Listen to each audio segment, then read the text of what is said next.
Laura Astrid est une adolescente agressive et oisive. Elle refuse d'aller à l'école. Elle oscille entre une indifférence glaciale et des explosions de colère. Pour elle, l'école est une perte de temps absurde. Dans la voiture, l'ambiance est pesante. Laura Astrid est affalée sur le siège, sa capuche rabattue sur le front. Elle regarde la vitre avec un mépris évident. Tu descends, tu passes le portail et on en reparle ce soir. Tu parles tout seul, je ne descends pas. C'est non négociable. Tu as déjà raté 2 semaines, tu veux finir comment? À traîner toute la journée sur ton lit à regarder le téléphone? Les... Parce que tu crois que je vais rester assis sur une chaise 6 heures par jour à écouter des profs, à parler des trucs de mort? C'est réussir sa vie, ça? Bah, ton système est crevé, hein. Je préfère encore regarder mon plafond. Au moins, il me ment pas. Ce n'est pas une question de philosophie, c'est une question de loi. Je vais finir par avoir des problèmes à cause de ton caprice. Ah voilà, tes problèmes, c'est toujours ça en fait. Tu t'en fous de ce que je ressens dans cet enfer. Tout ce qui t'importe, c'est ton image de parent parfait qui n'est pas une fille déscolarisée. Eh ben surprise, la fille parfaite, elle t'a rendu l'antenne, hein. Ça suffit, sors de cette voiture maintenant. Oblige-moi, on est devant tout le monde là, hein. Tu veux faire quoi? Me traîner par les cheveux sur le trottoir? Vas-y, donne-le le spectacle qu'ils attendent. Tu te détruis.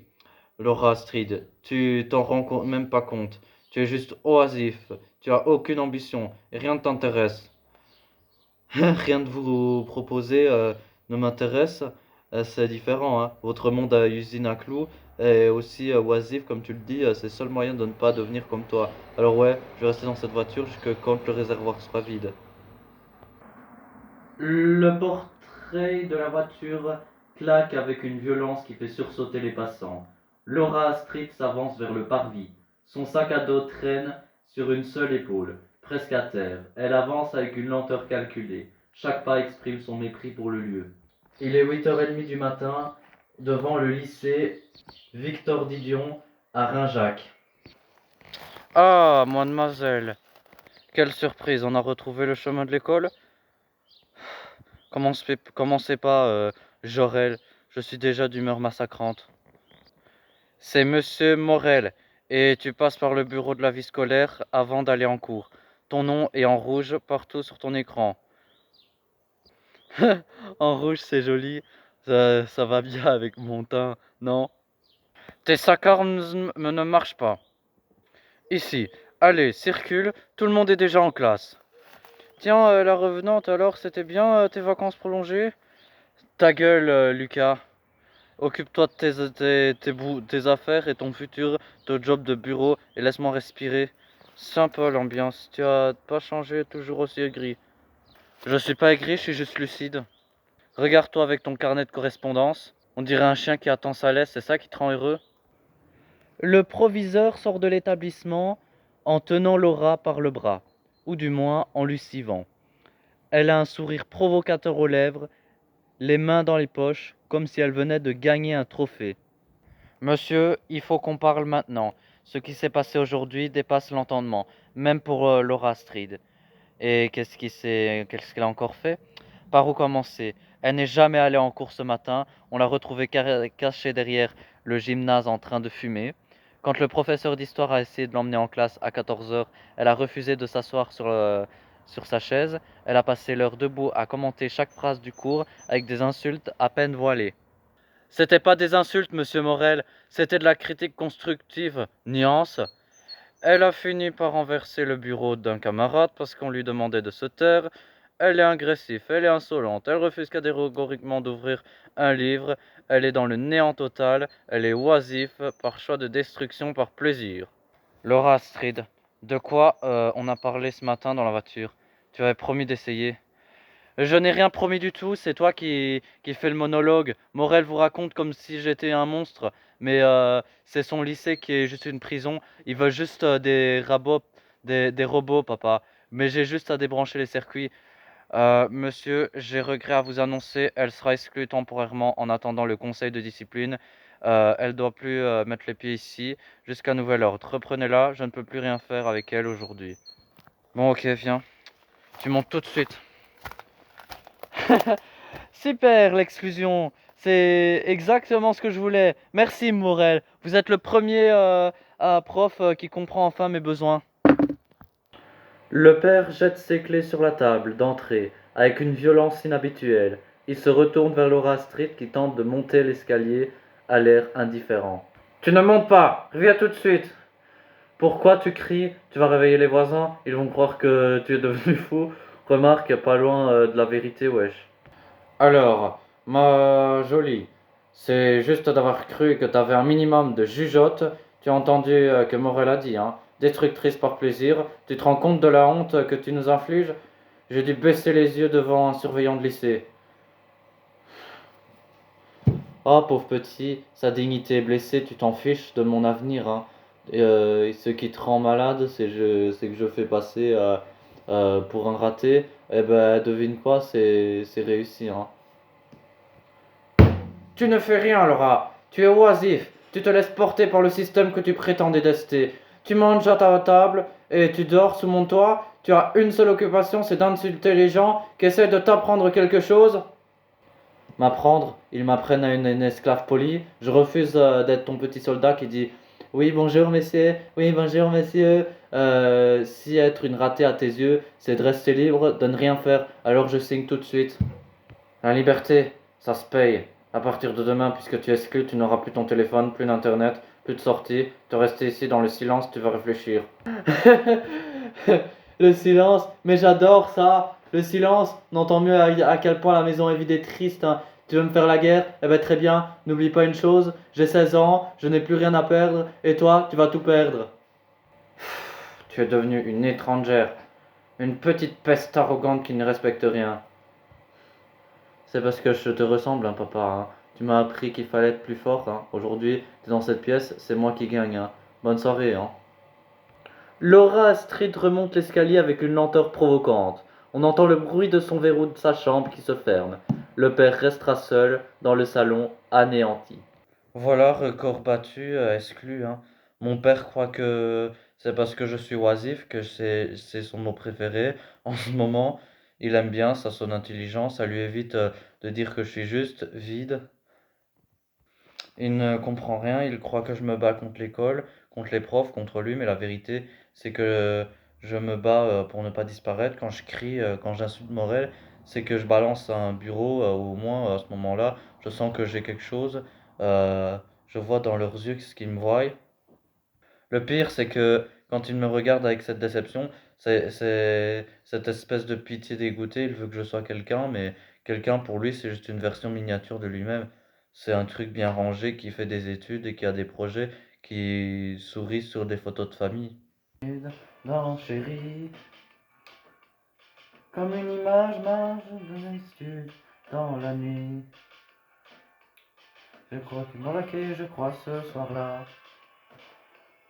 Et je songeais de fumer dans les blancs. Oh, ça suffit! Coupe ça tout de suite! Et on n'apprend plus à frapper dans cette maison où l'intimité, hein, c'est un truc que tu as supprimé c'est un truc que tu as supprimé avec ma scolarité. Il est 10 heures. Je sais exactement comment ça va se passer. Tu vas rester là avec tes écouteurs à 3 heures du matin et demain tu seras un zombie incapable de décrocher un mot ou de réfléchir ton avenir.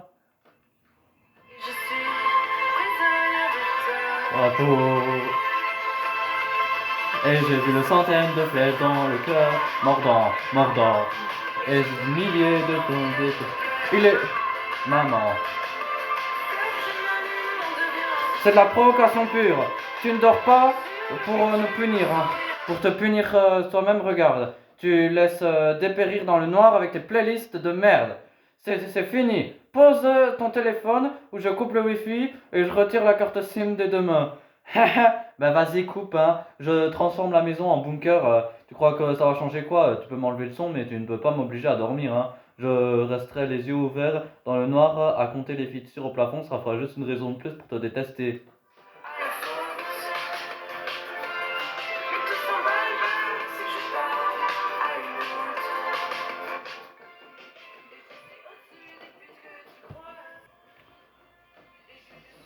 Je fais pas ça pour être détesté, Laura Astrid. Je fais ça que tu ne coules pas. Tu as 16 ans, ton corps a besoin de repos, et tu as besoin de... Mon cerveau a besoin que tu te casses d'ici. Tu parles de mon repos, mais tu es plus gros que mon cauchemar. Alors fiche-moi la paix. Si je veux écouter de la musique jusqu'à l'aube, c'est mon problème, c'est ma vie que je gâche, pas la tienne. Tant pis, hein, tu vis ici, c'est aussi la mienne, hein. Éteins cette musique. Si j'entends encore une note que je ferme après la porte, je confisque tout le matériel, c'est ton dernier avertissement. La musique est assourdissante, un morceau de trappe agressif qui sature l'espace. Laura Astrid est debout en plein milieu de sa chambre, les bras croisés, fixant la porte. Elle attend, elle sait ce qu'elle va venir. Soudain, la porte s'ouvre avec une telle violence qui rebondit contre le mur. Le père entre, le visage déformé par une colère noire. Il ne parle pas, il agit.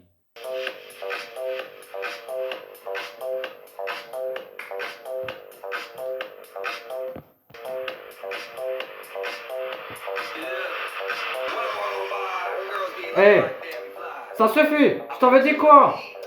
J'entends rien, papa. Tu disais quoi sur ma liberté? Hop, rends-le-moi. Come with everybody. Come with everybody. Mais, rends-moi. C'est à moi. Rends-le-moi, c'est à moi, tu n'as pas le droit.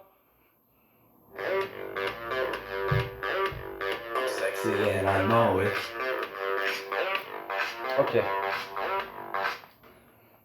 Bon, je suis chez moi, je t'ai prévenu 10 fois. Tu te fous de ma gueule? Depuis ce matin, tu insultes tout le monde et tu te crois que je vais te laisser continuer? T'es qu'un dictateur, je te déteste. Rends-le-moi, je casse tout dans cette pièce. Casse tout, hein. Ça te chante, mais ça, c'est fini. Tu ne reviendras pas tant que tu ne seras pas revenue humaine. Tu vas rester dans le silence que tu aimes tant. Bah, tu n'as rien compris, hein. Et de tout ce que j'avais, tu me tues. Tu me tues! Non, Laura, je t'empêche de te suicider socialement. Dors ou ne dors pas, mais le téléphone, il reste avec moi.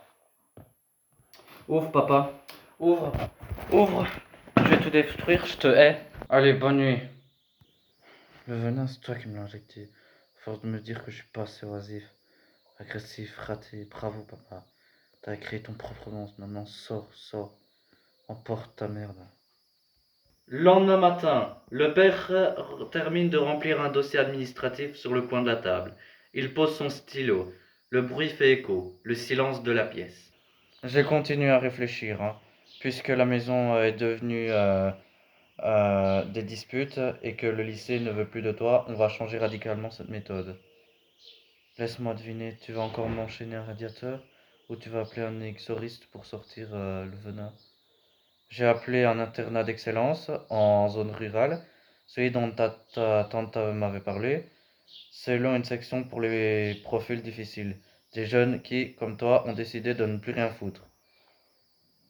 Tu veux m'envoyer en prison pour des gosses de riches? Tu crois vraiment que des murs plus hauts et des uniformes vont me faire obéir? Tu rêves. Ce n'est pas un rêve, c'est une survie. Pour moi et pour toi, là-bas, il n'y aura pas de téléphone, même le soir. Le réveil est à 6 heures. Travail manuel, sport et cours intensifs. Tu refuses de marcher, tu seras isolé, tu ne discuteras même pas avec eux. Ne supplie pas comme je le fais depuis 6 mois. Tu veux juste te débarrasser de moi? Avoue-le. C'est trop dur, hein, pour toi d'avoir une fille qui ne rentre pas dans ces petites cases de bureaucrate. Tu veux me jeter dehors pour plus avoir mon échec en face. Je veux te sauver, mais puisque tu es devenu ingérable, puisque tu es oisif par pur plaisir et nous détruire, alors oui, l'internat est une seule solution. J'envoie le dossier ce matin et je ne changerai pas d'attitude dans les prochaines 24 heures. Tu feras ton sac. Tu feras quoi quand je m'enfuirai de ton internat?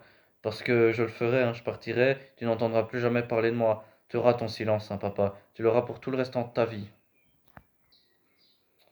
C'est un risque que je suis prêt à prendre. Parce que si tu restes ici, on va finir par se détester au point de ne plus pouvoir se regarder. Prépare-toi, c'est ta dernière chance.